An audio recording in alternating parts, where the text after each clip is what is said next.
আমাকে হসপিটালে ভর্তি করতে যাওয়া হচ্ছে, আমার মাথায় লেগেছে আর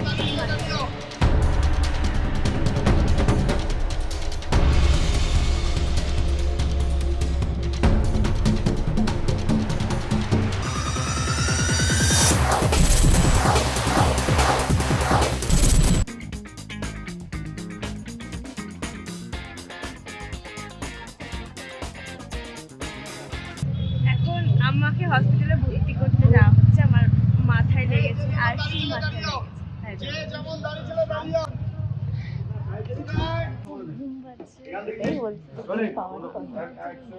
হাতে লাগিয়ে নিয়ে দেখা ওদের মধ্যে আমাকে শুয়ে রেখেছে, শীত বলে তাও ঠিক আছে, গরমে যদি রোদে শুয়ে রাখে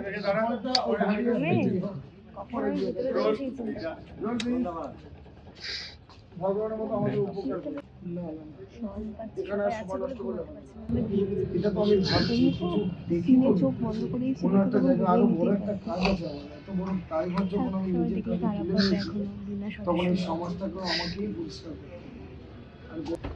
বলবো বলার নেই রাহুল, তোর কথা আমি সবাই এসে দাঁড়িয়েছি রে মা, তুই তো বললি ওদের কি হাল আশির? আমার ঘুম পাচ্ছে এখন, দাঁড়াও।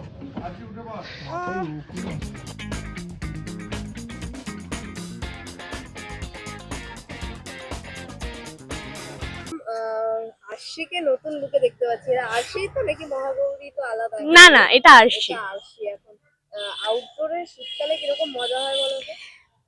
ঠান্ডা লাগে শীতকালে আউটডোরে, কিন্তু দিনের বেলাটায় যদি রোদ থাকে তাহলে মজা লাগে, রাতের বেলাটা খুব কষ্ট হয়। এখন কলকাতায় যা এবারে ঠান্ডা পড়েছে তো খুব কষ্ট হয়।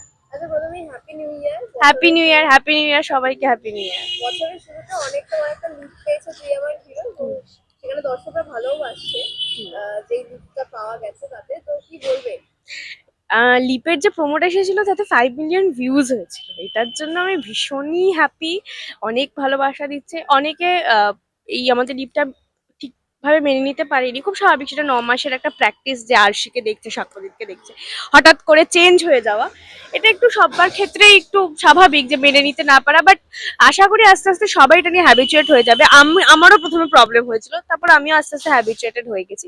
তো আশা করা যায় আস্তে আস্তে সবটাই ভালো হবে, মানুষ পছন্দও করছে, আরো পছন্দ করবে। আর এখন আরশির কামব্যাকটা তো খুবই পছন্দ করছে, প্রোমোতে প্রত্যেকটা পজিটিভ কমেন্ট এসেছে, তার জন্য থ্যাংক ইউ সো মাচ। এই শীতকালে কতটা এনজয় করো? শীতকাল, আই লাভ শীতকাল। আমার শীতকাল খুব ভালো লাগে। শীতকালে ফ্যাশনেবল জামা কাপড় পরা যায়, খাওয়া যায়, বিভিন্ন জায়গায় খাদ্য মেলা হয়। আমার বেশ বেশ ভালো লাগে, ঘুরতে যাওয়া যায় যে কোনো সময়, দিনের বেলাতেও ঘুরতে যাওয়া যায়। গরমকালে কি দিনের বেলা কোথাও বেরোনোই যায় না, কিন্তু শীতকালে তুমি যখন ইচ্ছে বেরো, তো খুব মজা লাগে। তোমাদের টিমের সাথে পিকনিক হওয়ার কথা ছিল, সেটা কি হয়ে উঠলো? সেটা কবে হবে না, মানে এটা যেটা হচ্ছে সেটা ক্যান্সেল হয়ে গেছে for the banking issue, but হবে হবে, পিকনিক তো একটা হবে, সেটা কবে এখনো ফিক্সড হয়নি। আমি নিউ ইয়ারে কোনো রেজলিউশন নিই না, কারণ রেজলিউশন নিলে আমি সেটা ফুলফিল করতে পারবো না। আর ডায়েটের রেজলিউশন আমি কোনোদিনই নিইনি, বিকজ আমি খেতে খুব ভালোবাসি, খুব ডিপ্রেসিং হয়ে যাবে ওটা আমার জন্য, তাই নিইনি কোনো রেজলিউশন। টলিউড ফোকাস কলকাতা চ্যানেলটি আপনাদের ভালো লেগে থাকলে লাইক করুন, সাবস্ক্রাইব করুন এবং আপনাদের পছন্দের ভিডিওটি অবশ্যই শেয়ার করুন। Tollywood focus Kolkata.